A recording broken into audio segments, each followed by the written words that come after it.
Hello, नमस्कार. आज आपण पाहणार आहोत 3 ते 6 जानेवारी 2026 चे खूप महत्त्वाचे exam oriented current affairs start करूयात. पॉइंट 1 आहे भारतानं 1 अब्ज सक्रिय ब्रॉडबँड कनेक्शनचा टप्पा पार केलाय. भारतानं 100 कोटी म्हणजेच 1 अब्ज सक्रिय ब्रॉडबँड कनेक्शनचा टप्पा पार केला असून भारत जगातील दुसऱ्या क्रमांकाचा देश बनला आहे. यामध्ये ब्रॉडबँड त्याचबरोबर फायबर कनेक्शन या दोघांचा समावेश. पहिल्या क्रमांकावरती आपल्याला चीन बघायला मिळतोय. भारत दुसरा आहे. नेक्स्ट पॉइंट आहे आपल्याला 5G तंत्रज्ञानाचा यामध्ये मोठा वाटा बघायला मिळतोय. 2026 च्या सुरुवातीला भारतातील 5G वापरकर्त्यांची संख्या 50 कोटींच्या पुढे गेली आहे. 5G वापरकर्ते 50 कोटी प्लस झालेत. त्याचबरोबर भारत नेट जो प्रकल्प आहे त्याच्या अंतर्गत ग्रामीण भागातील ब्रॉडबँडचा प्रसार 45% पेक्षा जास्त आपल्याला तसेच भारत दरमहा प्रति व्यक्ती सरासरी डेटा वापरामध्ये जगात पहिल्या क्रमांकावर आहे. पुढचा पॉइंट IMP पॉइंट आहे नाशिक सोलापूर अक्कलकोट ग्रीनफील्ड कॉरिडॉर. केंद्रीय मंत्रिमंडळानं नाशिक सोलापूर अक्कलकोट ग्रीनफील्ड कॉरिडॉर महामार्गाला अधिकृत मंजुरी दिली आहे. याची लांबी असणार आहे 374 किलोमीटर. खर्च एकूण 19,142 कोटी रुपये आणि प्रकार आहे 6 पदरी आणि पूर्णपणे एक्सेस कंट्रोल्ड महामार्ग असणार आहे. 374 किलोमीटर लांबी, 6 पदरी महामार्ग. त्याचबरोबर हा कॉरिडॉर महाराष्ट्रातील नाशिक, अहिल्यानगर, धाराशिव आणि सोलापूर या 4 जिल्ह्यातून जाणार आहे. या टाईपचा एक प्रश्न विचारला जाऊ शकतो की किती जिल्ह्यातून नाशिक, सोलापूर, अक्कलकोट ग्रीनफील्ड कॉरिडॉर जाणार आहे. एकूण 4 जिल्ह्यातून जाणार आहे. 374 किलोमीटर एकूण लांबी. महत्वाचा पुढे आपण एक महत्वाचा चेंज करून काही महत्वाचे MCQs तयार केले. प्रश्न पहिला आहे गोवा सरकारनं 3रा जिल्हा निर्माण करण्याची घोषणा केली असून नवीन जिल्ह्याचं नाव काय असणार आहे? गोवा सरकारनं 3रा जिल्हा निर्माण करण्याची घोषणा केली असून नवीन जिल्ह्याचं नाव काय असणार आहे? ऑप्शन्स आहेत चंद्रपूर, मारगाव, कुशावती, अटलनगर आणि करेक्ट उत्तर आहे कुशावती. कुशावती हा 3रा जिल्हा गोवा सरकार निर्माण करणार आहे. या जिल्ह्याचं नाव कुशावती नदीच्या नावावरून ठेवण्यात आले. तसंच यामध्ये 4 तालुके समाविष्ट असणार आहेत. धरबंदोरा, क्वेपेम, सांगुयेम आणि कनकोना. त्याचबरोबर त्याचं मुख्यालय असणार आहे क्वेपेम. कुशावती गोवा मधलं. पुढचा प्रश्न आहे वॉरन बफेट यांनी कोणत्या कंपनीच्या CEO पदावरून राजीनामा दिलाय? वॉरन बफेट यांनी कोणत्या कंपनीच्या CEO पदावरून राजीनामा दिलाय? ऑप्शन्स आहेत Apple, Berkshire Hathaway, Amazon, Google आणि करेक्ट उत्तर आहे बर्कशायर हॅथवे. बर्कशायर हॅथवे जगातील महत्त्वाची होल्डिंग कंपनी असून तिचं मुख्यालय ओमाहा अमेरिकेमध्ये आपल्याला बघायला मिळते. वॉरन बफेट यांनी एकूण 6 दशके म्हणजे 60 वर्ष कंपनीचं नेतृत्व केले आणि 95 वर्षाच्या वयामध्ये राजीनामा दिलाय. कंपनीचे उत्तराधिकारी म्हणून ग्रेग एबेल यांची नियुक्ती करण्यात आली आहे. त्याचबरोबर वॉरन बफेट आता फक्त चेअरमन म्हणून काम करणार. नेक्स्ट प्रश्न आहे खालीलपैकी कोणत्या देशाने अलीकडेच डंख नसलेल्या म्हणजेच स्टिंगलेस मधमाशीला कायदेशीर अधिकार प्रदान केले आहेत? ऑप्शन्स आहेत पेरू, ब्राझील, अर्जेंटिना, इक्वेडोर आणि याचं करेक्ट उत्तर आहे पेरू. पेरूच्या अमेझॉन प्रदेशात आढळणाऱ्या स्टिंगलेस बीज त्याची जात आहे मेलिपोनी स्पेसीज. या मधमाशांना पर्यावरण संवर्धन आणि जैवविविधता संरक्षणासाठी जगात प्रथमच कायदेशीर अधिकार देण्यात आले आहेत. पेरू देश आहे मधमाशीला कायदेशीर अधिकार देणारा जगातील पहिला. पेरू देशाच्या सैटिपो आणि नौटा या 2 महानगरपालिकांनी हा निर्णय घेतला असून आपल्याला या मधमाशाच्या एकूण 500 प्रजाती जगभरात बघायला मिळतात. त्यापैकी 170 प्लस प्रजाती एकट्या पेरूमध्ये. पुढचा प्रश्न आहे जल्लीकट्टू हा खालीलपैकी कोणत्या राज्याशी संबंधित पारंपरिक खेळ आहे? जल्लीकट्टू खालीलपैकी कोणत्या राज्याशी संबंधित पारंपरिक खेळ आहे? ऑप्शन्स आहेत कर्नाटक, आंध्र प्रदेश, केरळ, तामिळनाडू आणि करेक्ट उत्तर आहे तामिळनाडू.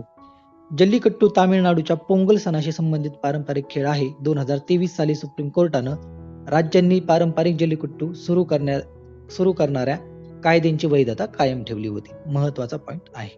पुढचा खूप IMP प्रश्न भारतात 8वा राज्य वेतन आयोग प्रथम कोणत्या राज्यानं गठीत केला आहे? ऑप्शन्स आहेत गुजरात, आसाम, महाराष्ट्र, मेघालय आणि करेक्ट उत्तर आहे आसाम. आसाम राज्य भारतातील पहिलं राज्य ठरले. 1 जानेवारी 2026 रोजी आसामचे मुख्यमंत्री हेमंत बिस्व शर्मा यांनी 8वा वेतन आयोग स्थापन करण्याचे जाहीर केले. आयोगाचे अध्यक्ष सुभाष दास असणार आहेत. खूप महत्वाचा प्रश्न. पुढचा प्रश्न आहे, गुजरात सरकारनं स्मार्ट ग्रिड व डिजिटल वीज प्रणालीतील सायबर धोके हाताळण्यासाठी कोणती यंत्रणा स्थापन केली? ऑप्शन्स आहेत ग्राहकांसाठी जनजागृती मोहीम, नवीन वीज निर्मिती प्रकल्प, मुख्य समिती आणि टास्क फोर्स, जिल्हा पातळीवर तक्रार निवारण कक्ष. करेक्ट उत्तर आहे मुख्य समिती आणि टास्क फोर्स. गुजरात सरकारनं 11 सदस्यीय मुख्य समिती आणि 19 सदस्यीय टास्क फोर्सची स्थापना केली आहे स्मार्ट ग्रिड डिजिटल वीज प्रणालीतील सायबर धोके हाताळण्यासाठी. नेक्स्ट पॉइंट आहे, भारताची पहिली वंदे भारत स्लीपर ट्रेन खालीलपैकी कोणत्या मार्गावर धावणार आहे? ऑप्शन्स आहेत मुंबई दिल्ली, दिल्ली कोलकाता, कोलकाता मुंबई, गुवाहाटी कोलकाता. करेक्ट ऑप्शन्स उत्तर आहे गुवाहाटी कोलकाता. पहिली वंदे भारत स्लीपर ट्रेन गुवाहाटी कोलकाता या मार्गावरती धावणार आहे.